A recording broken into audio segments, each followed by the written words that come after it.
तो फाइनली पूजा तो चले ही আসলো। तो गाइस आज के वीडियो में कोई स्पेशल कैरेक्टर्स नहीं होगा, कोई स्पेशल इफेक्ट्स नहीं होगा, मतलब कुछ भी ऐसा कुछ स्पेशल नहीं होगा, एकदम रॉ वीडियो होगा। कोई स्क्रिप्ट वगैरह मैंने इस वीडियो के लिए तो प्रिपेयर नहीं किया है। बस पुरानी दुर्गा पूजा की बातों को याद करेंगे, उसे रिलेट करेंगे और दुर्गा पूजा से रिलेटेड ही कुछ मस्ती करेंगे, क्योंकि खुशियों वाले पूजा के दिन तो वापस लौट आए हैं।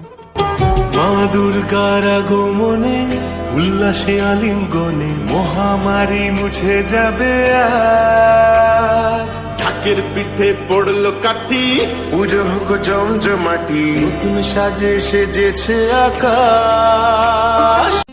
तो देखो, अगर तुम एक नॉन बंगाली हो ना, तो मैं तुम्हें बता देता हूँ कि दुर्गा पूजा बस हमारे लिए एक फेस्टिवल ही नहीं बल्कि हमारे लिए एक इमोशन भी है। मतलब इस 4 दिन की मजे के लिए हम पूरा साल वेट करते हैं कि कब ये 4 दिन हमें देखने को मिले। लिटरली मेरे तो कुछ ऐसे भी दोस्त हैं जो कि दशहरे के दिन से मतलब स्टेटस डालना स्टार्ट करते थे कि don't be sad, Durga Puja is only 365 days left.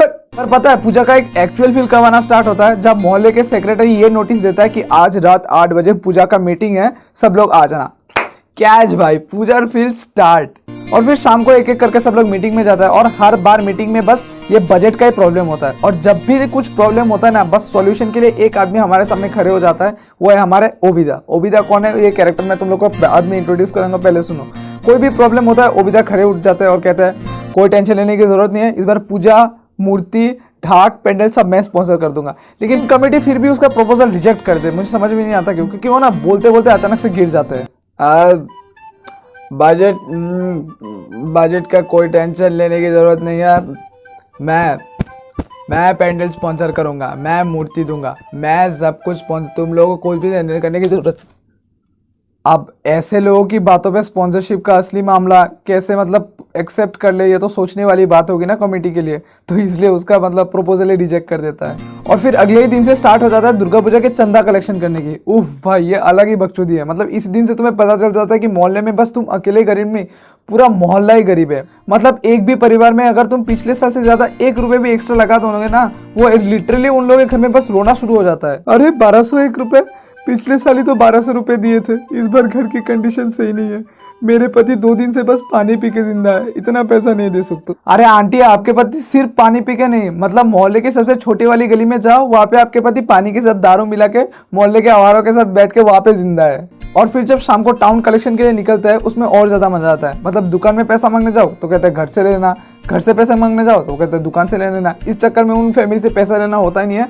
और जब नवमी के दिन खिचड़ी देना होता है, टिफिन लेके आ जाता है कि थोड़ा सा खिचड़ी घर के लिए भी दे दो, घर पे लेके चला जाता है। जब भी हम लोग टाउन कलेक्शन के लिए निकलते हैं ना, हमारे साथ हर बार एक ट्रेजिक सा मैजिक हो जाता है।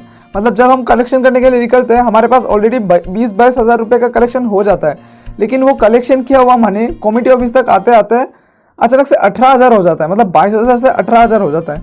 पता नहीं ये मैजिक कैसे हो जाता है, मुझे तो समझ में नहीं आता। और पैसे का बैग हमेशा ओबिदा के पास ही होता है। तो बेसिकली इस बार हमारे मोहल्ले का पूजा मतलब एक लेवल अप है, पेंडल भी एक लेवल अप है, मूर्ति भी एक लेवल अप है, क्योंकि सारी आंटी को पता चल चुका है। क्योंकि उनके पति पैसे बचाने के चक्कर में पैसे और पानी के अंदर दारू पी के पैसे वेस्ट कर रहे थे। उन लोगों ने सोचा दारू से अच्छा तो भगवान के नाम पे थोड़ा पैसे ज्यादा ही दे देते हैं, इसलिए अब थोड़ा सा अप हो गया। मतलब ये क्रेडिट गोज टू मी। लेकिन भाई फिर भी हमारे मोहल्ले में एक प्रॉब्लम हमेशा स्टिक है।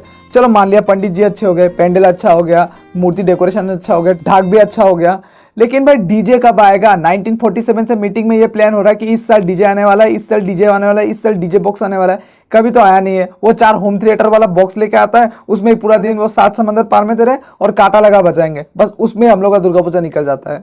अरे कमेटी वालों, एक फिक्स डेट दे दो, मतलब एक फिक्स साल तय कर लो कि कब डीजे लेके आना है, वरना मुझे प्रेसिडेंट बना दो, मैं डीजे लेके आ जाऊंगा। अच्छा, तो अब आता है अष्टमी दिन पे। तो अष्टमी बहुत ही ज्यादा स्पेशल जाता है। स्पेशल क्या मतलब नॉर्मली जाता है, पूजा के दिन तो सारे स्पेशल जाता है, और अष्टमी में वैसे डिसेंट जाता है। सुबह सुबह उठ के बिना कुछ खाए धोए हम लोग सबसे पहले अंजलि देने, या फिर आप लोग कह लो कि आरती देने जाते हैं। और अगर पंडित जी कह दे कि आरती को अभी टाइम है, थोड़ा सा लेट है, मैं चेयर में बैठ के अंजलि और आरती दोनों को साइड से देखता रहता हूँ। फिर 1-2 घंटे बाद आरती देके आके मैं और मेरा दोस्त कुणाल, हमारे घर के सामने एक मेला आता है। तो हर साल हम लोग अष्टमी के दिन हम दोनों मेला जाते हैं, और वो कैप गन होता है ना, जिसमें ठास ठास आवाज आता है, वो हम लोग खरीदते हैं और लोगों के कानों के सामने बजाते हैं। और हमें लगता था कि वो कूल है। अगर तुम लोगों को लगता है कि कूल है तो इस वीडियो पे लाइक कर देना। और फिर 1-2 घंटा मेले में घूमने के बाद मैं और कुणाल हम दोनों भाई मिलके आधा किलो जलेबी खरीदते हैं और फिर घर पे आके खा के सो जाते हैं। बस हम लोग का अष्टमी ऐसे निकल जाता है। अब आता है नवमी पे। नवमी भाई एकदम कैच निकलता है। मतलब सुबह सुबह एकदम जल्दी उठ के बाथरूम जाके वापस सो जाता हूँ।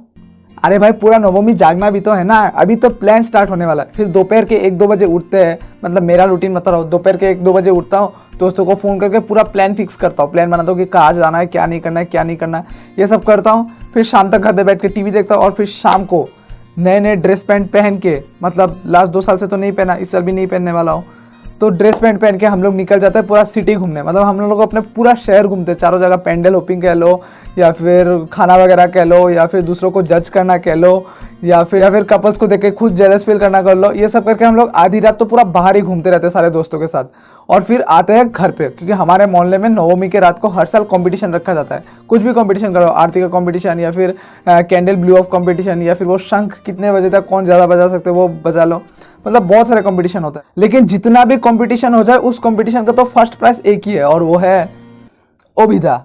मतलब अगर उसको हम लोगों ने फर्स्ट प्राइज नहीं दिया ना, तो उसके पास ना DI मिनी ट्रक है।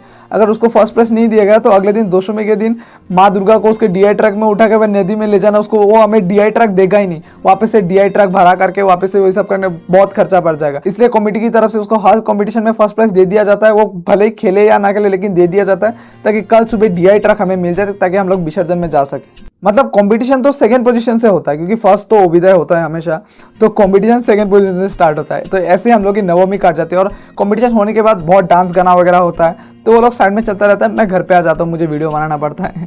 तो अब आता है दशमी पे, आश्चे बछर आवार হবে। मतलब दशमी का जो वो टाइम पीरियड होता है ना, दोपहर के 12 बजे से लेकर शाम के 7 बजे तक, इस 7 घंटे मेरे साल का सबसे प्रीशियस 7 घंटा होता है। मतलब इतना मजा मैंने उस साल भर में नहीं किया होगा जितना मैं 7 घंटे में कर लेता हूँ। अगर तुम लोग दशमी एंजॉय करते हो तो मुझे तुम लोगों को बताने की जरूरत नहीं पड़ेगी। अगर तुम लोगों ने इसको एक्सपीरियंस नहीं किया तो मैं तुम लोग को जितना भी समझा लूँ, तुम उस बात को समझ नहीं पाओगे।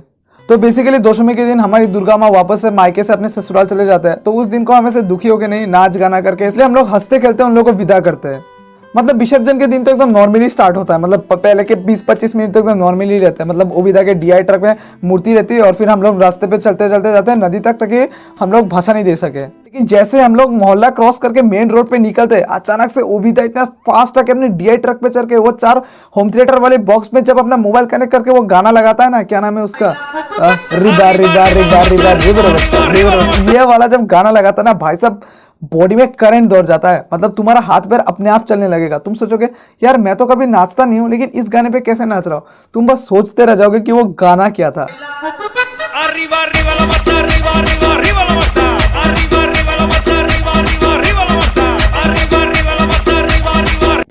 तो बस यार गाइस, आज के लिए इतना ही लगता है। और आप लोगों का कौन सा फेवरेट फेस्टिवल है मुझे कमेंट करके बताना, और आप लोग कैसे सेलिब्रेट करते हो वो भी कमेंट करके बताना। और बस यही था। तो बस लास्ट में बस इतना ही कहूँगा कि আপনাদের সবাইকে শারদীয় দুর্গাপূজার প্রীতি ও ভালোবাসা এবং শুভেচ্ছা। ভালো থাকবেন, সুস্থ থাকবেন। Meet in the next video. Till then be happy, keep smiling, stay motivated and also stay tuned. Guys अभी हम रात को पेंडल देखने आए थे, और पता है हम लोग एक मतलब मोहल्ले का प्रेसिडेंट कौन है? আমার নামটা বলবো, নামটা অভিজিৎ শাহ। ओबिदा ओबिदा ओबिदा, देखो देखो प्रेसिडेंट का बैच भी है भाई के पास। और इस बार सुना है, इस बार मैं था नहीं, लेकिन ओबिदा बताओ इस बार पूजा कैसा होगा? पूजा अच्छा ही होगा। और दशमी का क्या प्लान है? वो शायद थोड़ा सा सरप्राइज है। सरप्राइज होगा इस बार दशमी। और जो रिवर बट्टा कान होगा कि नहीं? रिवर बट्टा वो मीटिंग होगा शायद नवमी का रात को। हाँ नवमी के रात को। हाँ तो उसमें कमेटी का लोग बैठ के डिसीजन लेगा। हाँ उसमें फिर पता चलेगा कि फिर पता चलेगा क्या होगा। वैसे इस अगर बार सब कुछ होगा तो हो जाएगा, नहीं तो नहीं होगा। हाँ तो इस बार चंदा कितना दिया आपने आपके हिसाब से, मतलब आपके घर के हिसाब से कितना आया? मेरा हो जाएगा तकरीबन 5000 हो जाएगा। 5000 guys, 5000। Oh my god, Obida is the president. Obida, मुझे पता था आप जैसा प्रेसिडेंट कोई नहीं हो सकता। चलो ओ भाई ओबिदा मस्त मस्त।